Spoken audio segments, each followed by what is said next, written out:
What's up guys, welcome to a brand new series on this channel called Fantasy Fight. We're going to take all present and past fighters, match them up against each other to create the ultimate MMA discussion point with you guys. We're opening up today and the first episode with G.O.A.T St-Pierre versus Anderson Silva. Two fighters that are considered, they're in the top 5 of the greatest of all time. I personally consider G.O.A.T St-Pierre the greatest mixed martial artist I've ever seen in my life. Let's see what happens. But before we get into it guys, this video is sponsored by Full Reptile Collective, brought to you by Dan Hardy. Head over to their website at fullreptile.co.uk where you can find anything from training gear, t-shirts, hoodies, all the way to coffee. For an exclusive 10% off, use Dan Said So at checkout. Make sure to also check out their YouTube channel for some of the best MMA content out there, bar my own. Let's get back to the video. Let's open it with G.O.A.T St-Pierre guys. G.O.A.T St-Pierre, current record before he retired was 26 wins and 2 losses. The losses coming to Matt Serra via crazy knockout, but before that he lost to Matt Hughes in an epic 3-fight trilogy. G.O.A.T St-Pierre to me is the ultimate professional, the ultimate athlete, the ultimate specimen. He goes into every fight with a game plan. He has arguably the best coaches around him in John Danaher, Faraz Sahabi, just to name 2. He was with Greg Jackson for a while as well. Mark De La Grate, I believe, at a certain time as well. All of these old school and new school best minds in mixed martial arts that create the ultimate fighter, as it were, the ultimate skill set to win matches and dominate divisions. That is what G.O.A.T St-Pierre was. G.O.A.T St-Pierre mastered a low kick, mastered the jab, that Superman punch entry, and straight into a double leg. He did that from an early age. He fought Frank Trigg when he was 24 years old, and here is a list of the crazy win streak he went on as well, and all the matchups he had. So let's go through some now. So as I said, he opened it up with Frank Trigg was when he was 24, but he opened his account with Kara Parisian. Now Kara Parisian was a very, very good mixed martial artist as well, and that is to have, when you're 5-0 as a mixed martial artist, G.O.A.T St-Pierre was coming into the UFC, that is your debut, bloody hell. You know, he fought Matt Hughes when he had 7 wins on his record, and Matt Hughes had 40 fights at a 36-4 record, and Matt Hughes was the OG, and that is where George dismantled. You know, he really took the helm after, I would say, the 3rd fight. The 2nd fight where he head kicked him, that was beautiful to watch, but the UFC 79, headlined by Liddell and Silva, Vanderlei Silva that is, that fight was the turning point for me, where George became the guy. He was the absolute guy. And the fight after that, pressure mounted, and he gets clipped in a 13-1 UK betting standard. Underdog Matt Serra clipped him, finished him, couldn't believe his own eyes either. And George afterwards said about how it was incredibly frustrating for him because he had so much pressure on him. He was really nervous. The belt kind of weighed a lot. You know, it was ridiculous. Not obviously literally weighed a lot. It was, you know, internally in his head. There's a lot to go on with George there, but how he dictated all the fights, how he put pressure on people, how he landed that snapping jab. That jab was a right cross, but from a jabbing point of view, it was so dangerous. I think Kamaru Usman had a good one. He had a great one. Entry single, entry double, low leg kicks, furiously destroyed. He hung with some of the best strikers in the divisions. You've got the Carlos Condits of the world, who Carlos in that 3rd round with that head kick, beautiful, but he couldn't match with the grappling. Dan Hardy, furious kickboxer. Dan Hardy's style just coming into the UFC after the Mike Swick fight. The Mike Swick fight kind of changed everyone, going, Dan Hardy's the real deal, because Mike Swick was the top contender and Dan hit him with one of the first punches of the fight, came in, and for that whole fight just turned because he couldn't do anything. George dismantled Dan. You know, absolutely just dragged him to deep waters, nearly submitted him twice. If it weren't for Dan's rubber arms and stubbornness not to tap, I'm sure he would have. 25 minutes of dominance on those guys. The Josh Koscheck's of the world, thank you for beating Josh Koscheck because nobody likes him. But the way he's doing it, Thiago Alves, you know, Thiago Alves going into that was just, the Pitbull was a monster. That era for him was just, he was decimating people. And George implements his game plan perfectly every single time he fights. He may get caught, but he takes that round, puts it away and goes, never happened. Next round goes out. It was the Thiago Alves fight where he goes to Greg in the corner, I've pulled my groin, and what happens? What comes back? I don't care, George. Get out there and keep it going. And they're the corners he had. He had the best minds in the game surrounding him, which makes him the perfect athlete. Not only the perfect athlete, but the perfect practitioner for mixed martial arts, the perfect ambassador. He had everything going for him all the time, but it was through sheer hard work, no days off. You look at him in the off season, what did he do? He wasn't getting around getting fat or, look at him now. He hasn't fought in how long? He took such a long layoff off. He's never out of shape. Ice baths every day. He's still training with the core group and he's not competing. And he's in better shape than all these guys. You can hear like the excitement in my voice when I talk about George St-Pierre because I love the bloke to bits.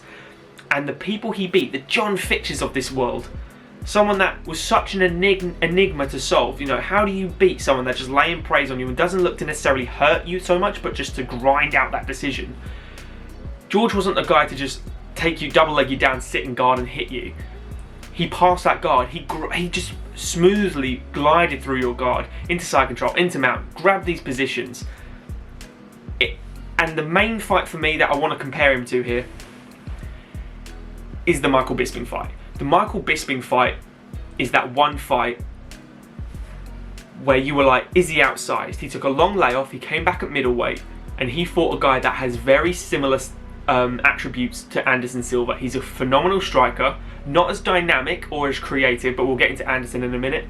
But he has the size advantage. They both fought at 205. Michael fought the first, I want to say like 15 fights of his career at 205.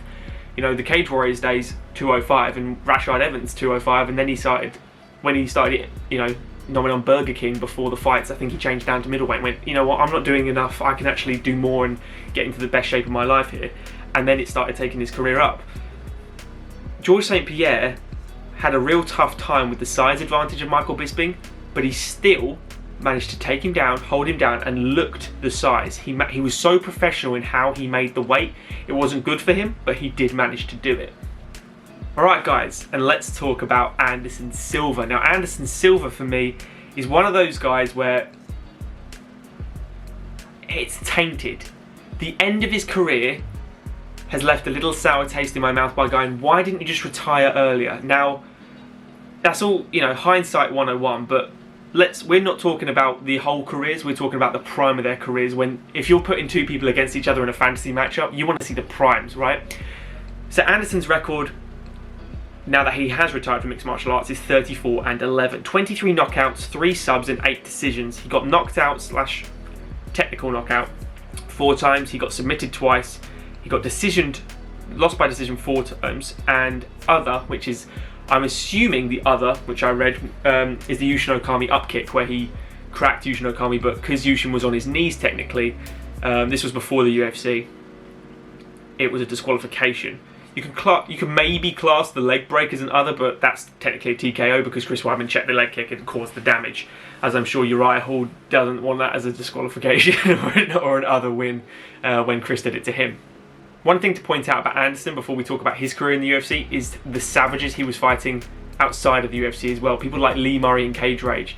Tony Strickland with that upwards elbow to get him into the UFC, but then he made his debut against Chris Lieben. He fought Jorge Rivera, and you've got Okami. People like that. He was fighting killers before he got into the UFC, and some in Japan as well. So Anderson Silva was 30 years old when he came into the UFC, a lot later than George St-Pierre, but he still made a stamp, and his prime was literally as he came into his physical prime, I would say.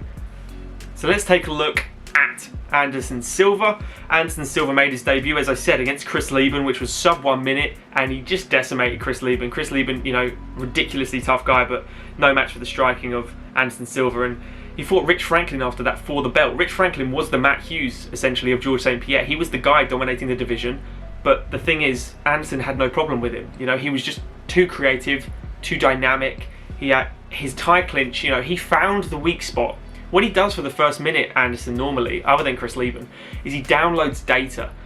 He looks at the opponent, he figures them out, he just throws his arms out, he's doing the distraction techniques to keep them back so he can see timing, he can see how they twitch, how they fall for his feints, if they don't fall for his feints, how they move, what they're looking to do, whether they're looking to level change, whether they're looking to strike with him, whatever they want to do. He's looking for that little bit of an opening to just finish the download bar. Now I'm on the track. What he found out against Rich Franklin very early on is he does not know how to defend a tight clinch. Brilliant.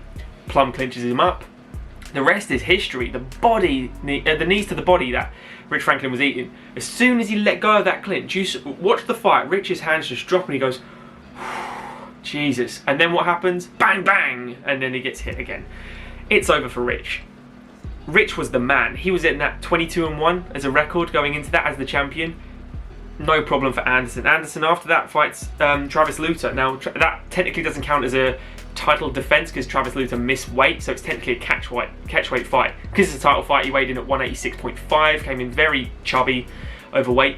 Still managed to take Anderson down, mounted Anderson in the end of that first round. The only reason Anderson escaped was because of the worst submission attempt I've ever seen in my life by Travis, with that sloppiest white belt armbar you've ever seen in your life. I think white belts would do a lot better job than that.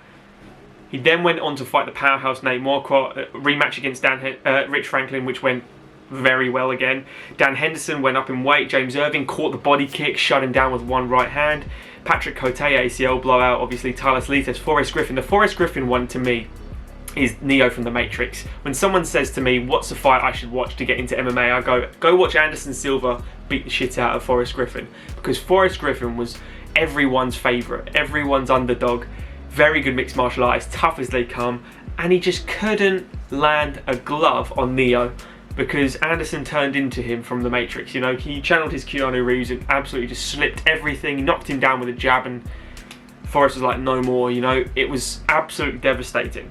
And then obviously the other fight mainly to talk about, which is going to go into the comparison in a minute, is the Chael Sonnen fight. Chael Sonnen dominated Anderson Silva with takedowns for 4.5 rounds before getting caught in a triangle. Now, the one important thing to note here with Anderson is he's got excellent Brazilian Jiu-Jitsu off his back. Never really implemented it offensively. He's a striker at heart. He's a Thai boxer, hence the Spider, art of 8 limbs. But you've got a Nogueira brother black belt in Anderson that has sub-3 people. He did very, very well against Travis Lutter. If you remember, he caught him in the triangle, couldn't sub him in the triangle. So it's elbows. The elbows are what made Travis tap. Travis was a very good Brazilian Jiu-Jitsu player. The fight against Chael Sonnen is super impressive because he's been ragdolled, grinded out, dragged to the depths for 5 rounds. And in the 5th round, he really pulls it out. You know, you'd be exhausted. He traps that triangle, taps Chael, and Chael's gutted. Rematch, obviously, Chael just pulls the stupidest spinning back fist, trips over his own foot, basically, falls to the floor, and, you know, Anderson finishes the job before finishing Stephan Bonner with a knee to the chest as well in the fight afterwards. Then it takes the downward spiral, but we're not going to go into the downward spiral until the comparison because of just how he's lost. This is prime Anderson. He didn't lose. That's out of his prime when he fought Weidman. So getting caught and getting cocky and then fighting absolute killers, you know, the DC loss, he steps in at late notice, so we don't really need to implement that because he's not preparing for DC. He's not in shape. He's fighting, you know, a ridiculous weight to what he normally does, etc. Alright guys, here's the fight analysis. George St-Pierre, what he does well is the jab, the Superman punch, the really clear, structured striking of him. He's got a really good left hook, which again knocked Michael Bisping down, someone much bigger than him. He's got a lot of power for a 170 as well. But we're going to say this is at 185 because they have both fought at 185. Both been champion at 185, which is brilliant to see. But the bread and butter of George St-Pierre is to rip him to the ground with them straightforward double legs, which the most impressive thing about him is he never wrestled before MMA. He never wrestled in college or anything like that. For someone, you know, where you get those sort of things in Canada and America, we don't over here, obviously, in England. But to have George St-Pierre continuously take every single person down, slice through their guard, wrestler, jiu-jitsu practitioner, whoever, dominate them, completely. If he's against a good striker, he nullifies the creativity, drags him to his world. If he's against jiu-jitsu practitioner, nullifies that by being heavy, lays on them, grinds out a decision. He knows how to win fights. He knows how to win fights without taking damage. There's only 2 fights I can remember he took proper damage, other than obviously being finished, and that was the Johnny Hendricks fight, which I'm happy Big Rig didn't win because obviously steroid abuser, and the Michael Bisping fight. He took Michael Bisping down and got elbowed to shit on the floor, splitting him open. You know, no one else split George St-Pierre open, as far as I'm aware, in his whole career. What does Anderson do really well? Anderson downloads the data. He keeps you on the feet as much as he can. Low kicks, dynamic striking, really creative hooks to the head, body shots. And what he does really well as well is the clinch. When he gets in close, he loves the elbows, he loves the knees. These are the things that I think he would try and absolutely put on someone that is trying to take him down a lot. Someone like a Rich Franklin, like the Dan Hendersons. He showed against Dan Henderson, when he hurt Dan Henderson on the feet and it did go back to the floor, he can get your back. He's a Brazilian Jiu-Jitsu black belt. He rivals George St-Pierre on the ground, but it's a close one. George St-Pierre uses offensive Jiu-Jitsu so much better than 99% of people that have ever performed in mixed martial arts, other than Damian Maia and people that are solely Jiu-Jitsu practitioners, the Rafael Lovato Juniors of this world. For someone that isn't a Jiu-Jitsu practitioner, and only that, he is a complete package, he does it better than anyone. I believe personally, he would slide through Anderson Silva's guard. I think if he hadn't fought Michael Bisping, I would, in my head, think Anderson Silva is far too big for him. Michael Bisping has fought at 205, Anderson Silva's fought at 205. But George St-Pierre doesn't seem to have a problem with gaining that little bit of weight, knowing how his body reacts to these situations, being super professional and having that game plan. What Anderson doesn't have, to me, is a game plan. He doesn't go into these fights going, right guys, his team and him don't sit down and go, he's weak on that leg, we're just gonna leg kick him. You know, we're gonna move around, use two rounds to really hurt that leg, and then we're gonna implement our game. Doesn't happen. He just goes, I'm gonna throw everything I've got, I'm gonna react to how he reacts, and I think I'm a better fighter than him. And that is why he was so successful for so long, because everyone tried a game plan and he just went, I'm just going to hit you with everything I've got, and if you come at me with this, I'm going to react to this. I'm going to creatively strike you from all different angles, and I'm going to rip you to shreds. And it's what he did time and time again. People tried a game plan with Anderson, it didn't work. He was too dynamic, too creative, too far ahead of the game. He was way ahead of his time, Anderson Silva, and then he kind of Ronda Rousey'd out. He was way above the level. Everyone caught up and he just didn't go up enough. He just capped. He capped. And then they started overtaking and he just couldn't get back there. And that's why he couldn't win again. He couldn't evolve. He was so far evolved and then could never get any higher. He hit his limit before anyone else. For that reason, I think George St-Pierre would have a better game plan. I think he would be able to hold him. I think he'd be able to... Travis Luter mounted him, George St-Pierre could mount him. That's my thing. I think it would be a 5-round war. I think both guys would have their moments. I think George would have one of the toughest fights he's ever had in his life, especially defending a clinch from Anderson Silva. But I really believe George St-Pierre would beat Anderson Silva in a 5-round war.